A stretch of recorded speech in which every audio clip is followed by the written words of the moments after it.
वो पहला दूल्हा था जो इस कदर गुस्से में था, जिसके चेहरे पर 12 बज रहे थे, जो आज के दिन छेड़खानी का मजा लेने के बजाय अपने दोस्तों और कजिन्स को गुस्से से घूर घूर कर देख रहा था। हर किसी के मजाक उड़ाने की कोशिश के जवाब में वो उन्हें घूर कर ही देखता, हर बात का उल्टा जवाब देता, मानो उसने मिर्ची चबा रखी हों।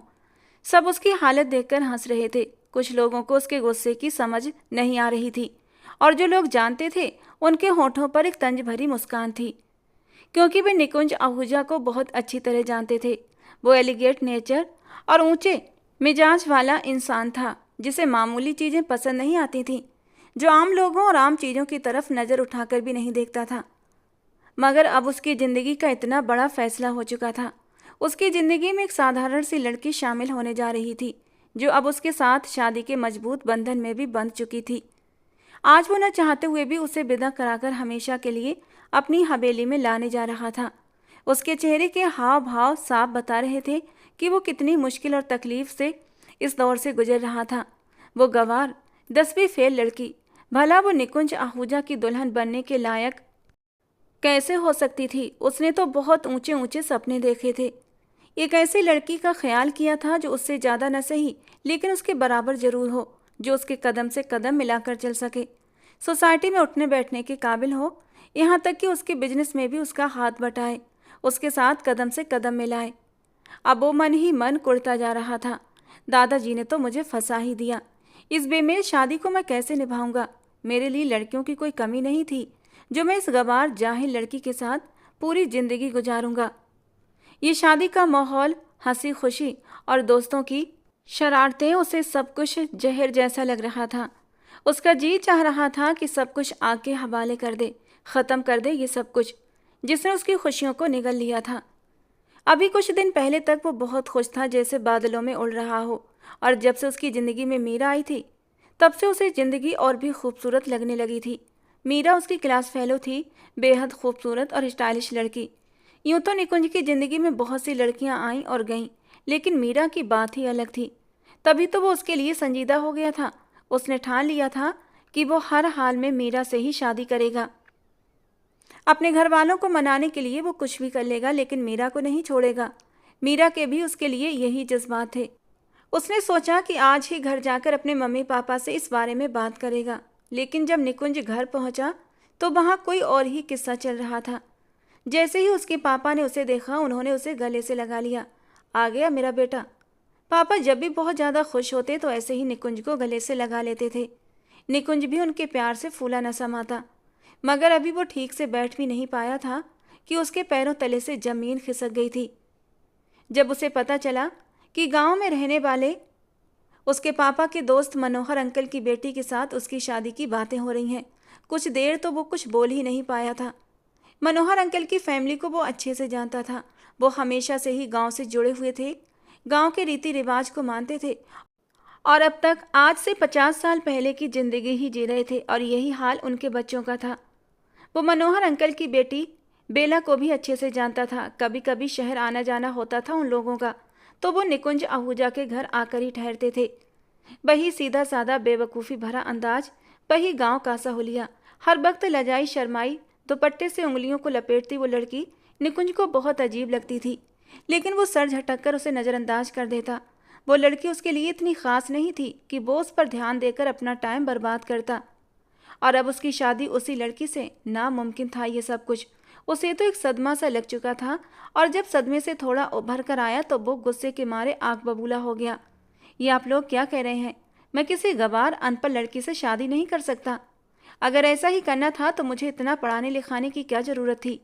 हमें भी वहीं गांव में रहने देते, वहीं के लोगों में रच बस जाते, तब मुझे इस शादी से कोई आपत्ति ना होती।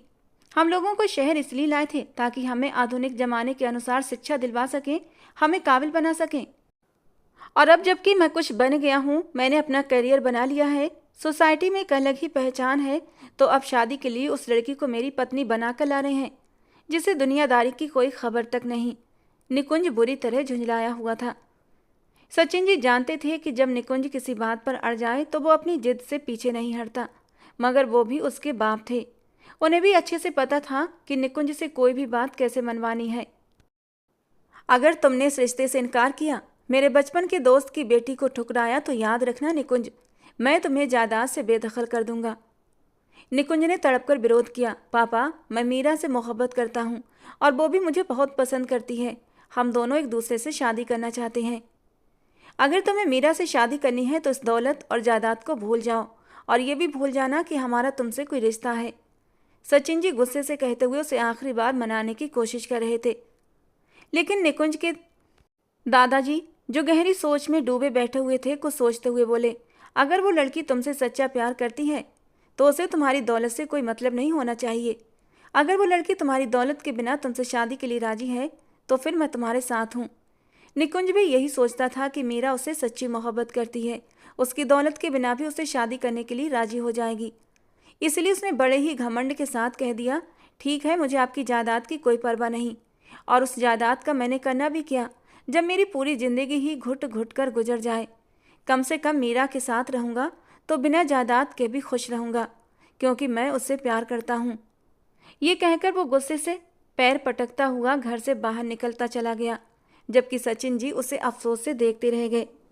उसका इरादा मीरा से बात करने का था, मगर उसकी सारी खुशफहमी धरी की धरी रह गई जब मीरा ने सुनते ही साफ इनकार कर दिया। नहीं भाई, मैं तो ऐशो आराम के बिना रह ही नहीं सकती। तुम्हारे पेरेंट्स ने तुम्हें जायदाद से बेदखल कर दिया तो मेरी तरफ से भी इनकार है। पैसे के बिना जिंदगी नहीं गुजर सकती। मैं तो शुरू से ही ऐशो आराम में पली बड़ी हूँ, इसके बिना मैं एक पल भी नहीं रह सकती। निकुंज, जिसे ये गलत फहमी थी कि मीरा उससे बेइंतहा प्यार करती है और हर हाल में उसका साथ देगी, वो पहले ही कदम पर उसे छोड़ गई। तभी उसे एहसास हुआ कि उसके सारे दोस्त सही कहते थे, ये लड़की भरोसे के लायक थी ही नहीं। उसने अपने माँ बाप को नाराज कर दिया, मगर दिल का क्या करता, जो धोखा मिलने के बावजूद भी उसी के नाम की माला जप रहा था। घर जाकर उसने दादाजी के फैसले के सामने सिर झुका लिया, लेकिन उन्हें ये सच नहीं बताया कि मीरा ने उसे छोड़ दिया है, बल्कि ये कहने लगा कि मैं आपके फैसले के आगे मजबूर हो गया हूँ, क्योंकि मैं आप लोगों के बिना नहीं रह सकता। दादाजी को जैसे निकुंज पर भरोसा ही नहीं था। उन्होंने चट मंगनी पट ब्याह का मामला तय कर दिया।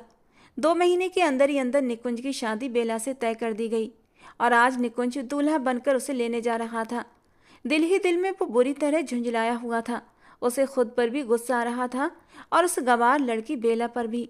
वो सोच रहा था कि वो तो बेवकूफ़ लड़की बहुत खुश हो रही होगी, सोच रही होगी कि मेरे घर और मेरे दिल पर राज करेगी। वो क्या समझ रही है कि मैं उसके आगे घुटने टेक दूंगा, उसे अपनी पत्नी मान लूंगा? तो ऐसा मर कर भी नहीं होगा। मैं उसकी ज़िंदगी को मुश्किल बना दूंगा। वो इस शादी के फैसले पर बहुत पछताएगी, रोएगी, मगर मैं उसे माफ़ नहीं करूंगा। उसने मुझसे मेरी मोहब्बत छीनी है। उसे समझना चाहिए कि वो मेरे लायक नहीं है। फिर क्यों उसने इस रिश्ते के लिए हामी भरी? ऐसी ही जहरीली सोचों ने निकुंज को अपने घेरों में जकड़ रखा था। उसकी असामान्य गंभीरता को सबने महसूस किया था। कुछ लोग जानते थे कि वो बेला को पसंद नहीं करता, और जो लोग बेला के खिलाफ थे वे तो निकुंज की नाराजगी को बढ़ा चढ़ाकर बयान कर रहे थे। इन्हीं बातों की गूंज बेला के कानों तक भी पहुंची। जब उसे पता चला कि निकुंज के तेवर बदले हुए हैं, वो बहुत गुस्से में लग रहा है, तो वो बेचैनी से अपना दिल थाम कर बैठ गई थी। किरण, ये मीना आंटी क्या कह रही हैं? बेला ने घबराते हुए पूछा।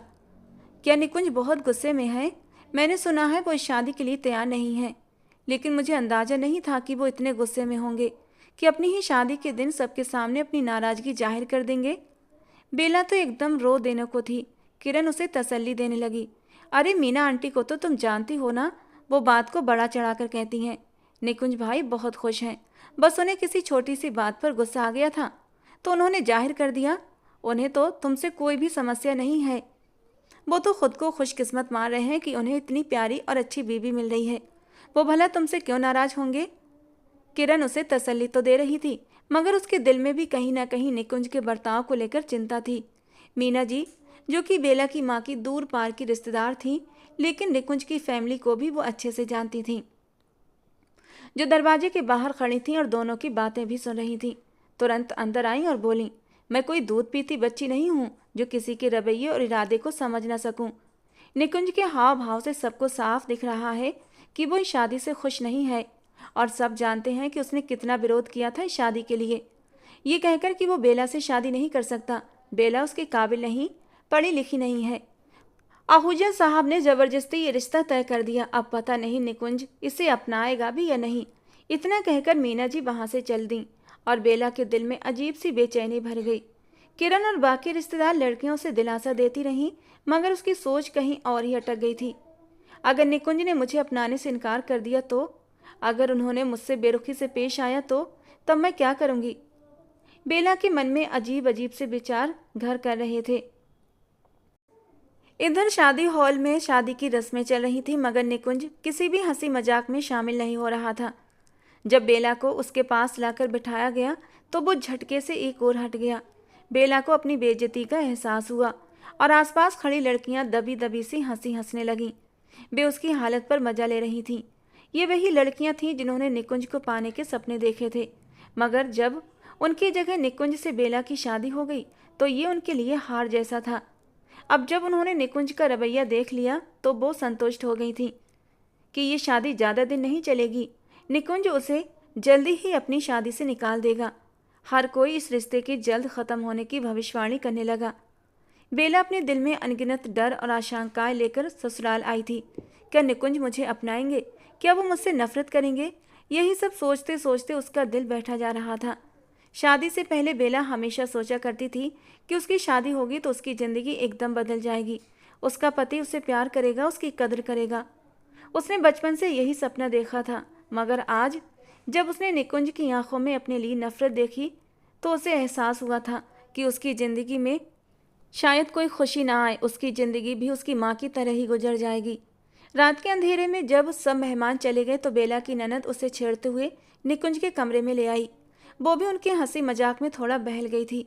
कमरा बहुत खूबसूरती से सजाया गया था, जिसे देखकर उसका दिल जोरों से धड़क उठा। कमरा इतनी खूबसूरती और लगन से सजाया गया था कि बेला के दिमाग से सारी गलतफहमियां, सारे डर निकलते चले गए। उसने अपना सर झटका और ख़ुद को समझाते हुए कहने लगी कि ज़रूर मुझे ही गलतफहमी हुई है। निकुंज तो शादी को लेकर इतना खुश है कि उन्होंने कमरे को कितने मन से सजाया है। यकीनन वो अपनी शादी की पहली रात को यादगार बनाना चाहते हैं।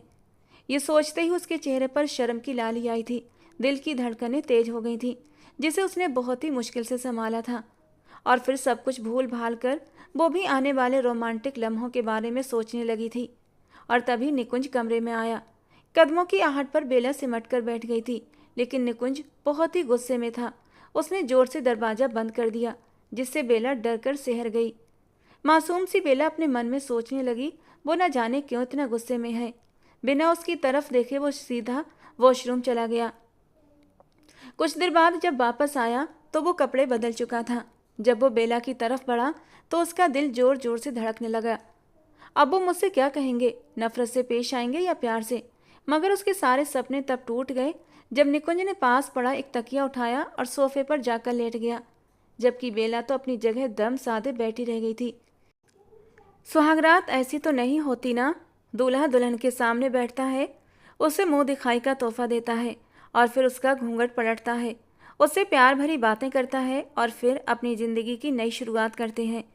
लेकिन निकुंज ने तो उससे बात करना भी गवारा न किया था। तो क्या मीना आंटी की बातें सच थीं? निकुंज मुझे पसंद नहीं करते? वो इन्हीं सोचों में घिरी बैठी थी जब निकुंज ने उसे तिरछी नज़रों से देखते हुए एक नफरत भरी नज़र उस पर डाली थी और बहुत ही ठंडे अंदाज में बोला, जब तुम कपड़े बदल लो तो लाइट बंद कर देना, मुझे रोशनी में सोने की आदत नहीं है। बेला ने जैसे ही निकुंज की ये ठंडी और बेगानी सी आवाज़ सुनी, वो सन्न रह गई। उसने अपनी आंखें फाड़ कर उसकी ओर देखा था, लेकिन निकुंज तो उसकी तरफ से करवट ले चुका था और कुछ ही देर में सो भी गया। उसके खर्राटों की आवाज़ पूरे कमरे में गूंजने लगी थी। निकुंज के इस व्यवहार पर बेला की आंखों में आंसू चमकने लगे। उसे विश्वास ही नहीं हो रहा था कि उसके साथ ये क्या हुआ है। शादी की पहली रात मेरे पति ने मेरे साथ ऐसा बर्ताव किया, मुझे अपनाने की बजाय ठुकरा दिया। लेकिन क्यों? इसमें मेरी क्या गलती है? क्या मैं इन्हें पसंद नहीं? और अगर पसंद नहीं थी तो वो शादी ही ना करते। वो तो मर्द थे, शादी से मना कर सकते थे। शादी करके मेरी ज़िंदगी बर्बाद क्यों की? वो मन ही मन ये सब सोचकर रो पड़ी।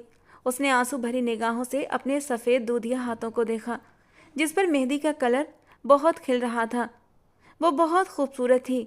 आज ही तो सबने कहा था कि वो आसमान से उतरी कोई अप्सरा लग रही थी। ये तारीफ तो उसे उसके पति से सुननी चाहिए थी, मगर पति तो जैसे अजनबी बन गया था। आंसू पोंछते हुए उसने कपड़े बदले, चेहरा धोते हुए भी उसने कितने ही आंसू गिरा दिए। उसका दिल रो रहा था। वो चाहती थी निकुंज को झकझोर कर उठाए और पूछे, मेरी बेइज्जती की वजह क्या है? किस बात की सजा दे रहे हैं आप मुझे?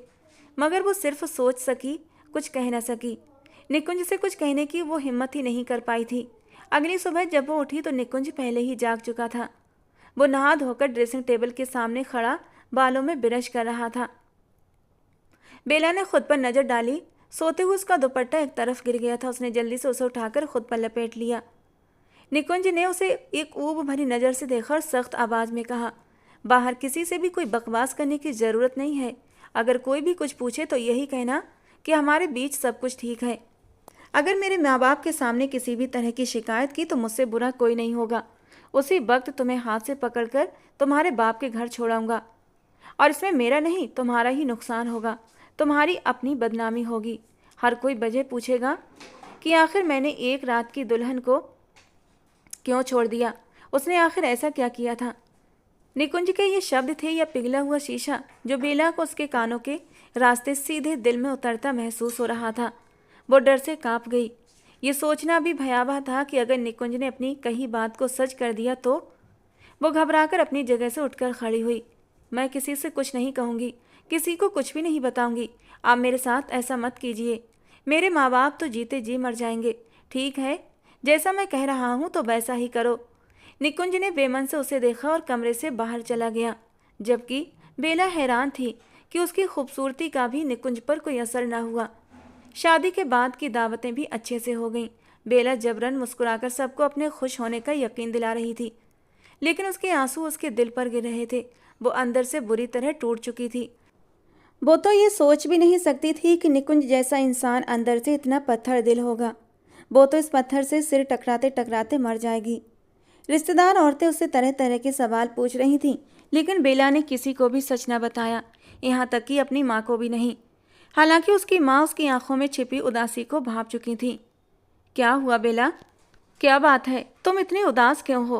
तुम्हारी आंखों में वो सच्ची खुशी क्यों दिखाई नहीं दे रही? निकुंज का व्यवहार तुम्हारे साथ ठीक तो है ना? जी माँ, मेरे साथ निकुंज बिल्कुल ठीक है। मेरे साथ बहुत अच्छे हैं। बेला की माँ बस उसे देखकर रह गई। दिन इसी तरह बेरंग और सूने बीत रहे थे। बेला अपनी हालत किसी को बता भी नहीं सकती थी। निकुंज ने अभी तक उसे अपनी पत्नी ही नहीं माना था। वो दोस्तों के साथ हंसी मजाक में लगा रहता। उन दोस्तों में लड़कियां भी होती और लड़के भी। बेला उसे बड़ी हसरत से देखा करती। कितना अच्छा होता अगर ये मुझसे भी ऐसे ही प्यार से बात करते। अगर ये मुझ पर भी थोड़ी सी तवज्जो देते तो मैं इनकी सेवा में कोई कमी न छोड़ती। इतनी मोहब्बत करती कि इन्हें खुद पर गर्व महसूस होता। लेकिन निकुंज का व्यवहार सबसे सामान्य था, बस बेला के लिए अजनबी था। उनकी शादी को अब 1 महीना हो चुका था। एक दिन बेला आंगन में बैठी थी और शाम के ढलते रंगों को देख रही थी, जब सरिता जी उसके पास आकर बैठ गईं। क्या बात है बेला, तुम हमेशा इतनी उदास क्यों रहती हो? क्या निकुंज ने तुम्हें कुछ कहा है? बेला अचानक सतर्क हो गई। वो निकुंज के खिलाफ एक शब्द भी नहीं बोल सकती थी, वरना वो घर से निकाल देता, और वो घर से निकलना नहीं चाहती थी। लोगों को तो बातें बनाने का मौका मिल जाता, और उसके माँ बाप तो ये सदमा सह न सकते थे। अभी तो उसकी 2 बहनें शादी को और बैठी थीं।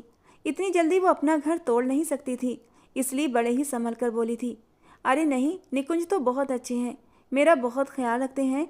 उन्होंने तो मुझे कुछ भी नहीं कहा। लेकिन उसकी आंखों में छलकती नमी सरिता जी से छिप न सकी। सुनो बेटी, मैं जानती हूँ निकुंज की नेचर कैसी है।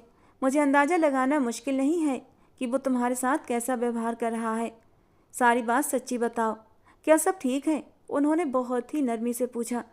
वैसे भी सरिता परिवार की उन औरतों में से नहीं थी जो बेवजह की बातों में उलझती रहती, बल्कि वो बहुत अच्छी और अपने काम से काम रखने वाली थीं। बेहद समझदार और मिलनसार महिला थीं। अपनी बहू के साथ भी उनका व्यवहार बहुत अच्छा था। इसी प्यार भरे व्यवहार की वजह से बेला, जिसने अपना दर्द अपनी माँ से भी नहीं कहा था, जो अपनी सहेलियों से भी ये बात छुपा कर रखती थी, अब अपनी सास के सामने फूट फूट कर रोने लगी, क्योंकि उसे एक हमदर्द की ज़रूरत थी जो उसके गम को बांट सके, जिसे वो अपने दिल का दर्द बताकर अपने तड़पते दिल को सुकून दे सके। वो रोते हुए बोली, आंटी जी, मुझे नहीं पता कि वो मुझसे किस बात पर नाराज़ हैं। अगर पता होता तो शायद मैं उनकी नाराज़गी दूर कर देती, लेकिन वो तो मुझसे बात ही नहीं करते, बस यहाँ तक लोगों की बातों से मैंने अंदाज़ा लगाया है तो मुझे यही अंदाज़ा हुआ कि मैं उनके काबिल नहीं हूँ। वो मुझसे बात नहीं करते, मेरी तरफ देखते तक नहीं। उनका व्यवहार मुझे बहुत तकलीफ़ देता है। बेला के मुंह से ये सारी बातें सुनकर सरिता जी को निकुंज पर बहुत गुस्सा आया। बेला के आंसू उन्हें बहुत तकलीफ दे रहे थे। तो क्या निकुंज तुम्हारे करीब एक बार भी नहीं आया? सरिता जी को हैरानी हुई थी और बेला ने अपना सर झुका लिया। सरिता जी एक गहरा सांस लेकर रह गई थी। उन्हें निकुंज से इस हरकत की उम्मीद हरगिज भी नहीं थी। वो एक गहरा सांस लेते हुए बोली, बेला, इस तरह हिम्मत हारने से काम नहीं चलेगा। तुम पत्नी हो उसकी, बात करो उससे, आखिर वो चाहता क्या है? बेला ने कांपते हुए कहा, मुझे बहुत डर लग रहा है। मैं उनसे बात कैसे करूंगी? अगर उन्होंने मुझ पर गुस्सा कर दिया, मुझे डांट दिया तो? आप तो जानती हैं ना कि उनका स्वभाव कैसा है। अगर गुस्से में आ जाए तो किसी का लिहाज नहीं करते। वो रोते हुए बोली। सरिता जी ने उसे दिलासा देते हुए कहा, बस जैसा मैं कह रही हूँ वैसा करो। उसे प्यार जताओ। जब वो घर आए तो उसके सामने तैयार रहा करो। उसे अपनी अदाओं से आकर्षित करने की कोशिश करो। वो मर्द है, कब तक अपने दिल को पत्थर बनाए रखेगा? एक न एक दिन तो पिघल ही जाएगा। तुम उससे पूछो तो सही कि वो तुमसे इतना दूरी क्यों बनाए रहता है। तुम्हारी जरा सी मोहब्बत उसे बदल देगी, क्योंकि मर्द मोहब्बत का भूखा होता है। अगर उसे इस रिश्ते का एहसास नहीं तो तुम खुद उसे इस रिश्ते का एहसास दिलाओ। सरिता जी की बातें बेला को समझ में आ गई थीं। उसने अपने आंसू पोंछकर दिल में ठान लिया कि वो आज ही निकुंज आहूजा से बात करेगी। बेला को सजना संवरना नहीं आता था। उसे मेकअप करने की जरा भी समझ नहीं थी। एक लिपस्टिक तक वो सही से नहीं लगा पाती थी। लेकिन आज उसने अपने पति के दिल में जगह बनाने के लिए न सिर्फ आंखों में काजल लगाया, बल्कि होठों पर लिपस्टिक भी लगाई थी, जो एक तरफ से हल्की सी फैल भी गई थी। फिर भी वो बुरी नहीं लग रही थी, बल्कि बहुत प्यारी लग रही थी। ब्लैक कलर की खूबसूरत साड़ी पहनी थी, जो उसकी दूधिया रंगत पर खूब खिल रही थी। खुद को शीशे में देखकर वो खुद ही शर्मा गई और फिर बिस्तर पर बैठकर निकुंज आहूजा का इंतजार करने लगी। इंतजार करते हुए उसे लगभग 1 घंटा बीत चुका था कि तभी दरवाजे के बाहर भारी कदमों की आहट सुनाई दी तो वो अपने आप में सिमट कर रह गई। निकुंज आहूजा कमरे में दाखिल हुआ। उसे देखकर ठिठक गया। कहाँ तो वो हर समय उलझे बिखरे हाल में रहती थी और कहाँ आज इस तरह सज सवर कर बैठी थी। शायद उसी का इंतजार कर रही थी। आखिर इस बदलाव की वजह क्या थी, वो सोचने लगा, मगर फिर उसने अपने भाव सामान्य कर लिए। सर झटकता हुआ वो वॉशरूम में चला गया, जबकि बेला बेचैनी से उसके बाहर निकलने का इंतजार कर रही थी। उसका दिल बहुत तेजी से धड़क रहा था। वो आज उससे खुलकर बात करना चाहती थी। वो वॉशरूम से बाहर आया तो इस बार उसने बेला पर एक भी नज़र नहीं डाली थी, बल्कि अपने जेब से मोबाइल निकालकर वो फ़ोन पर बिजी हो गया था। इस वक्त वो फ़ोन पर मीरा से बात कर रहा था। आज मीरा का निकुंज के नंबर पर कई बार कॉल आ चुका था, लेकिन निकुंज ने उसका फ़ोन पिक नहीं किया था। उसे मीरा पर बहुत गुस्सा आ रहा था, लेकिन कहीं ना कहीं दिल में मीरा के लिए अब भी मोहब्बत थी। इसलिए सब कामों से फ्री होने के बाद वो मीरा से बात कर रहा था। मीरा ने उसे रोते हुए कहा, निकुंज, मैं तुम्हारे बिना नहीं रह सकती। मुझे अपनी गलती का एहसास हो गया है। मुझे अपना लो। तुम मुझसे छुपकर भी शादी कर लो, तब भी मैं किसी को कुछ नहीं बताऊंगी। किसी को कुछ पता नहीं चलेगा। मैं तुम्हारी दूसरी बीवी बनकर भी रह सकती हूँ, लेकिन प्लीज़ मुझे खुद से दूर मत करो। और मीरा की बातें सुनकर निकुंज पहले तो हैरान हुआ था, लेकिन कुछ सोचते हुए उसने फ़ोन काट दिया। उस समय उसने मीरा को कोई जवाब नहीं दिया था, लेकिन मीरा की कही हुई बातें उसके दिमाग में घूम रही थीं। जब वो बिस्तर पर सोने के लिए लेटा, तब भी वो मीरा के बारे में ही सोच रहा था। और तभी बेला की आवाज़ उसके कानों में पड़ी। मेरी बात सुनिए, मुझे आपसे कुछ ज़रूरी बात करनी है। निकुंज आहूजा एकदम होश में लौट आया। उसने हैरानी से बेला की तरफ देखा। 2 महीने में पहली बार ऐसा था कि बेला ने उसे खुद से पुकारा था। वो उसके सजे सवरे रूप को देखकर सोफे से उठकर बैठ गया। वो आज पहली बार गौर से बेला को देख रहा था। इस बात में कोई शक नहीं था कि उसका मासूम हुस्न किसी को भी अपना दीवाना कर सकता था, लेकिन वो एक अनपढ़ गंवार लड़की थी। यही सोचते हुए निकुंज का मुंह तक कड़वा हो गया था। जल्दी बोलो, क्या बात है? मुझे नींद आ रही है, मैं सोना चाहता हूँ। बेला धीरे से उसके पास आकर बैठ गई। ऐसा करते हुए उसका दिल बहुत जोर से धड़क रहा था। उसने खुद को बहुत मुश्किल से इस बात के लिए तैयार किया था। ये बात सिर्फ वही जानती थी। मैं आपसे कुछ पूछना चाहती हूँ कि आप मुझसे इतना दूर क्यों भागते हैं? आप मुझसे प्यार क्यों नहीं करते? मैं तो आपकी बीवी हूँ ना। आपने मुझसे शादी की है, इज्जत से इस घर में लेकर आए हैं, मगर फिर मुझसे ये बेरुखी क्यों? आखिर मेरा क्या कसूर है? निकुंज आहूजा अचानक झटके से खड़ा हो गया। तुमने मेरी जिंदगी बर्बाद कर दी जाहिल औरत। क्या तुम मेरे काबिल थी? उसने कड़वे शब्द कहे। मैं एक उच्च शिक्षा प्राप्त इंसान हूँ और तुम एक गवार लड़की जिसने स्कूल का मुंह तक न देखा। क्या तुम इस लायक हो कि मेरे जैसे इंसान की बीवी बनो? बेला फटी फटी आंखों से उसे देखती रह गई। उसे निकुंज आहूजा से इतने संगीन शब्दों की उम्मीद नहीं थी। मैं मानती हूँ कि मैं आपकी जितनी पढ़ी लिखी नहीं हूँ, मगर ऐसा भी नहीं कि मैं बिल्कुल ही अनपढ़ हूँ। हाँ ठीक है, पापा ने हमें स्कूल नहीं भेजा था, मगर हमें घर में पढ़ाने के लिए टीचर आती थी। उन्होंने मुझे पढ़ना लिखना ही नहीं सिखाया, बल्कि मुझे बहुत समझ भी दी है। आपको क्या लगता है समझदारी और सभ्यता सिर्फ डिग्री की देन होते हैं? क्या सिर्फ पढ़ा लिखा इंसान ही समझदार होता है और जो पढ़ा लिखा नहीं वो बेवकूफ़ होता है? निकुंज आहूजा उसकी बात पर कुछ पल के लिए चुप रह गया, मगर फिर उसने रूखे स्वर में कहा, मैं तुमसे कोई बहस नहीं करना चाहता। बस इतना जानता हूँ कि तुम मेरे काबिल नहीं हो और ये सस्ती अदाएं दिखाना बंद करो। मैं तुम्हारे बश में नहीं आने वाला। बहुत जल्द मैं तुम्हारा कोई ना कोई इंतजाम कर दूंगा और इस घर में उस लड़की को लाऊंगा जिससे मैं प्यार करता हूँ। तुम्हारी वजह से वो लड़की मुझसे दूर हो गई है, मगर अब मैं कमज़ोर नहीं बनूंगा। मैं उसे इस घर में लेकर आऊँगा। निकुंज की बात पर बेला बुरी तरह रोने लगी। उसने अपना चेहरा अपने बाजुओं में छुपा लिया। उसका दिल बिखर गया था। क्या ही अच्छा न होता अगर वो अपनी सास की बात न मानती, खुद से निकुंज आहूजा की तरफ बढ़ने की कोशिश न करती, तो आज उसे इतनी जिल्लत न उठानी पड़ती। वो सदमे से टूट चुकी थी और सरिता जी रोज उसे समझाती, उसे उकसाती कि वो अपने पति को अपनी तरफ आकर्षित करे, मगर बेला वो तो उस एक रात की जिल्लत को ही नहीं भुला पा रही थी। निकुंज आहूजा आधी रात तक मीरा से फ़ोन पर बातें करता रहता। मीरा, यकीन मानो मेरे लिए भी तुमसे दूर रहना बहुत मुश्किल है। पता नहीं वो दिन कब आएगा जब तुम मेरी ज़िंदगी में इस कमरे में मेरे पास होगी। वो बेला का भी ख्याल नहीं करता था, उसके सामने ही मीरा से खुलकर बातें करता, जबकि बेला उसकी बातें सुन सुनकर अंदर ही अंदर आंसू पीती रहती। उसके प्यार की असली हकदार तो वही थी, मगर निकुंज आहूजा अपने सारे जज्बात, अपनी सारी शिद्दतें किसी और पर ही लुटा रहा था। और फिर एक रात दोनों के बीच सब कुछ बदल गया। उस दिन मौसम बहुत ठंडा था, फिजा में नमी थी, हल्की हल्की बारिश भी हो रही थी। निकुंज आहूजा जब कमरे में आया तो उसकी तबीयत शायद कुछ खराब सी लग रही थी। आज वो सोफे पर सोने की बजाय सीधा बेड पर लेट गया। बेला ने घबराकर उसे देखा और उसके लिए गर्म दूध और दवाई लेकर आई। वो उसे उठाने से हिचकिचा रही थी।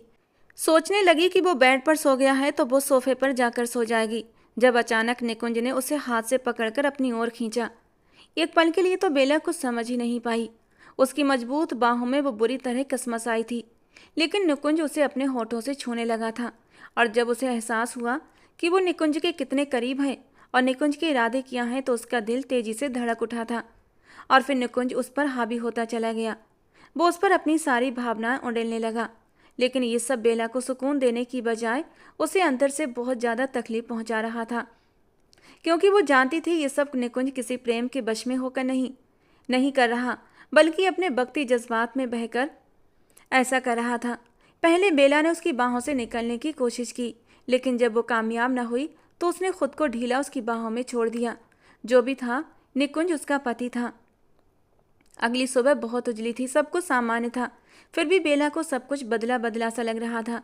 उसे लग रहा था कि आज से उसकी ज़िंदगी पूरी तरह बदल गई है। लेकिन निकुंज आज बहुत गुस्से में था। उसने बेला को सोते से झकझोर कर उठाया था। तुम्हारी हिम्मत कैसे हुई मेरे करीब आने की? बेला ने नज़रें झुकाकर जवाब दिया, इसमें मेरी कोई गलती नहीं है। रात को जो भी हुआ वो सब आपकी मर्जी से हुआ। आप खुद मेरे करीब आए थे, मैं नहीं आई थी तो तुम मुझे रोक लेती। निकुंज ने गुस्से से कहा, मैं नशे में था, मेरे दोस्तों ने मुझे ज़बरदस्ती ड्रिंक करा दी थी। ये सब जो भी हुआ नशे की हालत में हुआ है, वरना मैं तुम्हारे करीब आने के बारे में सोच भी नहीं सकता था। मुझे तुमसे नफरत है। निकुंज चला गया और बेला फूट फूट कर रोने लगी। अब तो हर दूसरे तीसरे दिन निकुंज उस पर अपना हक जमाने लगा था। जब भी उसका मन होता वो बेला के करीब आता, बुरी तरह उससे अपना हक वसूल करता और अपने आप को सुकून देने के बाद उसकी तरफ से करवट लेकर सो जाता और वो बस आंसू बहाती रह जाती। बेला सोचती, उस दिन तो वो नशे में था, लेकिन अब क्या हुआ? वो तो मेरी शक्ल भी नहीं देखना चाहता, मुझसे इतनी नफरत करता है, तो फिर ये सब क्यों? कुछ ही समय में बेला को इसका भी जवाब मिल गया। एक दिन निकुंज ने खुद बताया कि मैं तुम्हारे करीब तुम्हारी खूबसूरती से प्रभावित होकर नहीं आ रहा, ना ही मेरे दिल में तुम्हारे लिए कोई भावना जगी है। मैं बस अपने दादा की इच्छा पूरी करने के लिए तुम्हें अपनी पत्नी मान रहा हूँ। दादाजी चाहते हैं कि मैं उन्हें अपने बच्चों का मुंह दिखाऊं। वो इसी आस में जी रहे हैं और मैं उन्हें दुखी नहीं करना चाहता। अपने दादाजी की खातिर मुझे ये कड़वा घूंट पीना ही पड़ेगा। मीरा से शादी इतनी जल्दी मुमकिन नहीं है, वरना मैं कल ही उसे ब्याह लाता। लेकिन अब तुम तो हो जो इस मामले में मेरी मदद करोगी।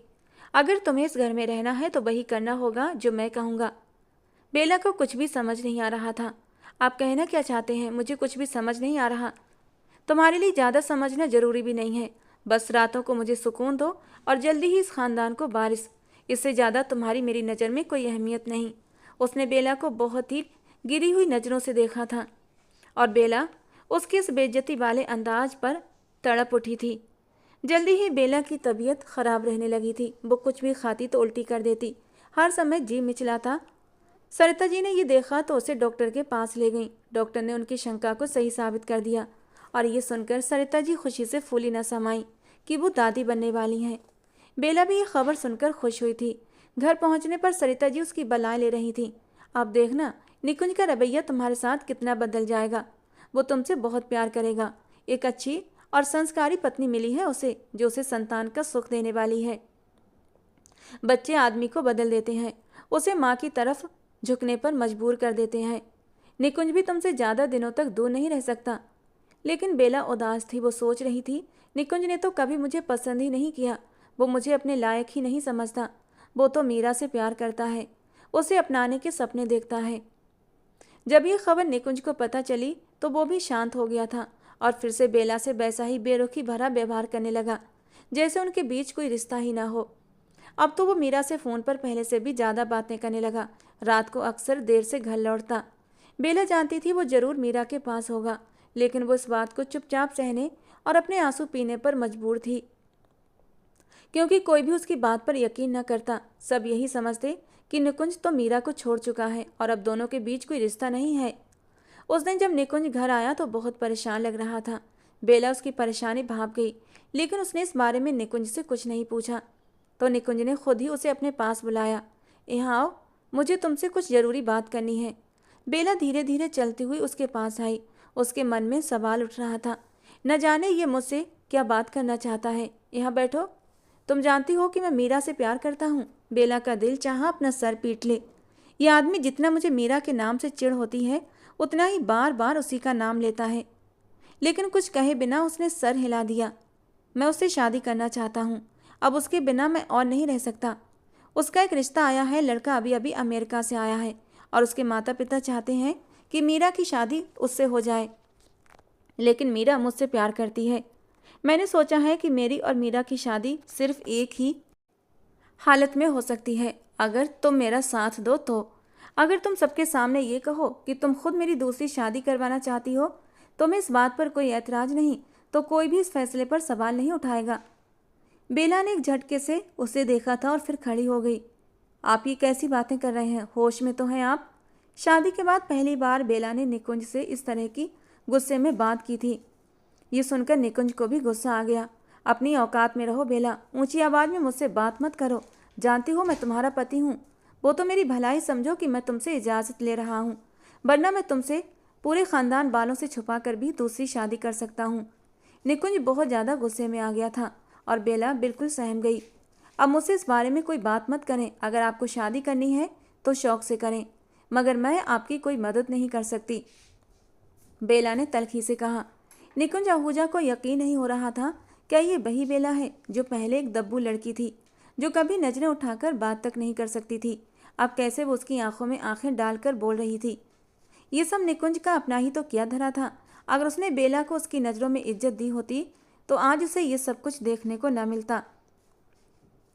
अगर तुम इस शादी के लिए सबको नहीं मनाओगी तो मैं तुम्हें इस घर में नहीं रखूँगा, निकुंज गुस्से से बोला। तुम्हें इस घर से निकाल दूंगा, उसके बाद तुम जहाँ चाहे जा सकती हो। मेरा तुमसे कोई संबंध नहीं रहेगा। और हाँ, मैं तुमसे तुम्हारे बच्चे को भी छीन लूँगा, क्योंकि ये बच्चा मेरा है और मेरे साथ रहेगा। ये सुनकर बेला तड़प उठी थी। हर समय वो यही सोच सोच कर अब रोती रहती कि अगर निकुंज ने अपनी बात पर अमल कर दिया, अगर सच में उसने तलाक दे दी और बच्चा छीन लिया, तब वो क्या करेगी?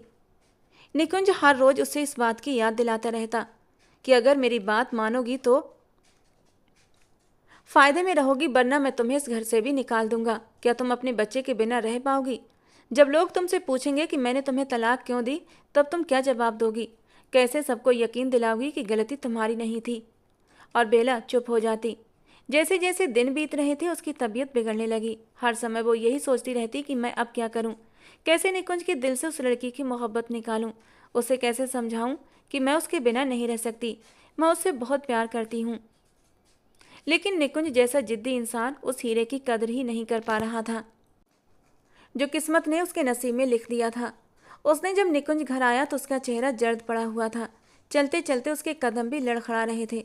बेला एकदम घबरा गई, कहीं आज भी ये नशे में तो नहीं आ गए। लेकिन निकुंज के बोलने का अंदाज ऐसा था जैसे वो पूरी तरह होश में हो। फिर भी उसके चेहरे का फीकापन और लड़खड़ाते कदमों की वजह क्या थी?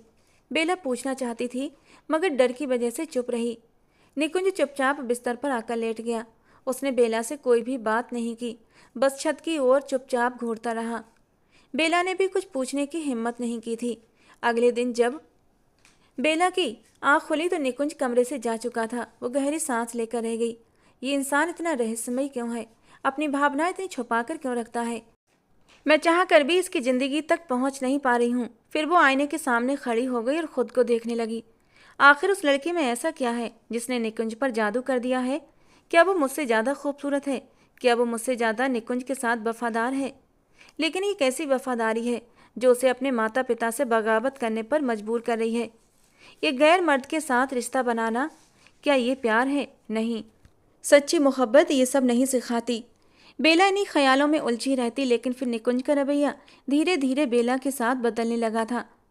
वो अब बेला से हल्की फुल्की बातें करने लगा था, उसका ख्याल भी रखने लगा था और यहाँ तक कि कभी कभी प्यार से पेश आता और उसे घुमाने फिराने भी ले जाता। सरिता जी ने भी ये बदलाव नोट कर लिया था। वो खुश होकर बोली, भगवान की बड़ी कृपा है कि इस लड़के को आखिरकार अक्ल आ ही गई। अब ये तुम्हारा ख्याल रखने लगा है, तुम्हें अपनी पत्नी समझने लगा है, वरना मैं तो बहुत परेशान थी कि इसे कब अकल आएगी कि तुम कितनी अच्छी लड़की हो। जबकि बेला मन ही मन सोच रही थी ये सिर्फ उनकी एक अस्थायी तब्दीली है, जल्दी ही वो फिर से अपने पुराने रंग में आ जाएगा। बेला की डिलीवरी की तारीख नज़दीक थी। उसने सोचा शायद यही वजह है कि निकुंज मुझसे नरमी से पेश आ रहा है। वो सिर्फ अपने आने वाले बच्चे के लिए खुद को बदल रहा है, वरना मेरे लिए तो वो कभी भी ऐसा नहीं करता। आखिरकार वो दिन भी आ गया जब बेला ने एक प्यारे से बेटे को जन्म दिया। वो बहुत खुश थी। माँ बनने का एहसास ही अलग था। लेकिन सबको हैरान करने वाली बात तो ये थी कि निकुंज का व्यवहार अब पूरी तरह बदल चुका था। वो बेला के साथ बहुत ही प्यार से पेश आ रहा था। हर कोई उसकी इस तब्दीली को देखकर खुश था, लेकिन कुछ रिश्तेदारों के दिलों में जलन भी थी। वे कहने लगे, इस लड़की ने निकुंज पर आखिर क्या जादू कर दिया? वो कैसे इसके काबू में आ गया? निकुंज जैसा जिद्दी इंसान तो किसी के बस में नहीं आता, फिर इस लड़की ने उसे कैसे अपने बस में कर लिया? सभी रिश्तेदार बस यही बातें कर रहे थे। बेला सबकी बातें सुन सुनकर मुस्कुरा रही थी। मन ही मन वो भी हैरान थी कि निकुंज आहूजा के इस अचानक बदलाव की वजह क्या है। क्या ये उसकी कोई चाल है, या फिर कोई सोची समझी साजिश, या फिर वो सच में बदल गया है? और फिर अस्पताल से घर आकर उसे सवाल का जवाब भी मिल गया। निकुंज आहूजा ने उसके सामने अपने दोनों हाथ जोड़ दिए और रोते हुए कहने लगा, मुझे माफ़ कर दो। मैंने तुम्हारे साथ बहुत गलत किया, बहुत अन्याय किया। मैं अपने किए की माफ़ी मांगता हूँ, प्लीज़ मुझे माफ़ कर दो। बेला ने उसके बंधे हुए हाथ अपने हाथों में ले लिए। आपको क्या हो गया है? ये कैसी बातें कर रहे हैं आप? अब मैं जो कह रहा हूँ बिल्कुल सही कह रहा हूँ। मैंने तुम्हारे साथ पहले बहुत गलत किया, बहुत अन्याय किया तुम्हारे साथ। मुझे तुम्हारे साथ ये सब कुछ नहीं करना चाहिए था। मैं जानता हूँ मेरा अपराध बहुत बड़ा है। मैंने तुम्हें बहुत तकलीफ़ दी। एक गैर लड़की के लिए मैंने तुम्हें तकलीफ़ दी, और वो लड़की भी जो मेरे साथ वफादार न थी। वो सिर्फ मुझसे अपने ठुकराए जाने का बदला लेना चाहती थी। मेरा घर बर्बाद करके वो अपनी खुशहाल ज़िंदगी की शुरुआत करना चाहती थी। ये कहकर निकुंज आहूजा ने अपना सिर झुका लिया। अब बेला को सारी बात समझ में आ गई थी। मीरा अब उसकी ज़िंदगी से जा चुकी थी। कुछ तो ऐसा था जो निकुंज आहूजा के सामने आ गया था। आप तो उससे बहुत प्यार करते थे, उससे शादी भी करने वाले थे, तो फिर ये सब कैसे? बेला एक के बाद एक सवाल उससे पूछती जा रही थी।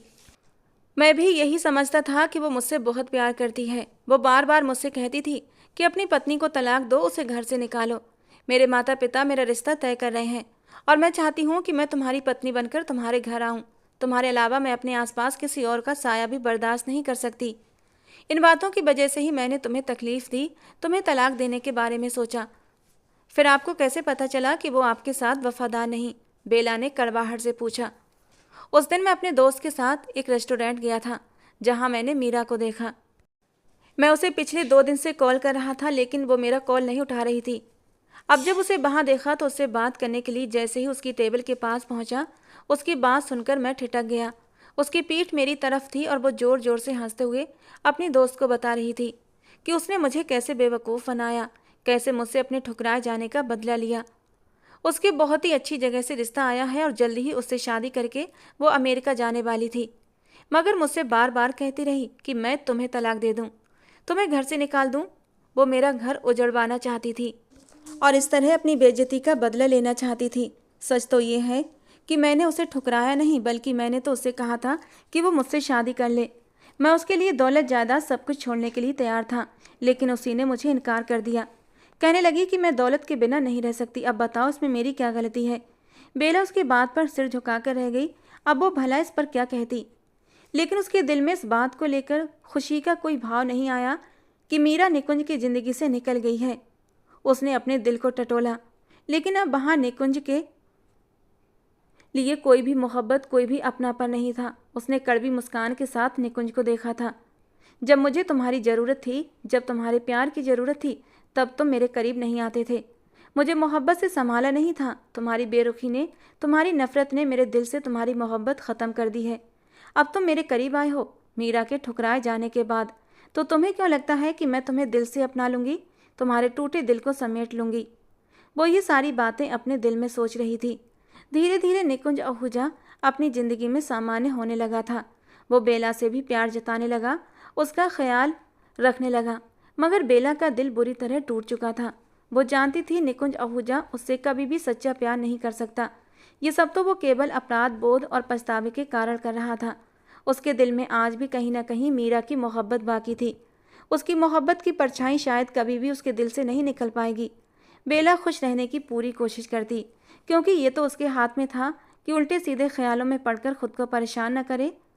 जब भी वो अपने बच्चे को देखती तो उसे लगता कि उसकी सारी तकलीफ़ें मिट गई हैं, और फिर वो अपने बच्चे को प्यार से गले से लगा लेती और नम आंखों से मुस्कुराते हुए सोचती कि भगवान ने मुझे मेरे बेटे की सूरत में जीने की वजह दे दी। मुझे और कुछ नहीं चाहिए। वो चाहकर भी निकुंज से मोहब्बत न कर सकी, बस उसके साथ समझौते के तौर पर ज़िंदगी गुजारने लगी। और निकुंज, जो उससे माफ़ी मांगकर उसके दिल में अपनी मोहब्बत डालने की हर मुमकिन कोशिश कर रहा था, लेकिन उसके ठंडे अंदाज को देखकर अंदर ही अंदर कुड़ता रहता।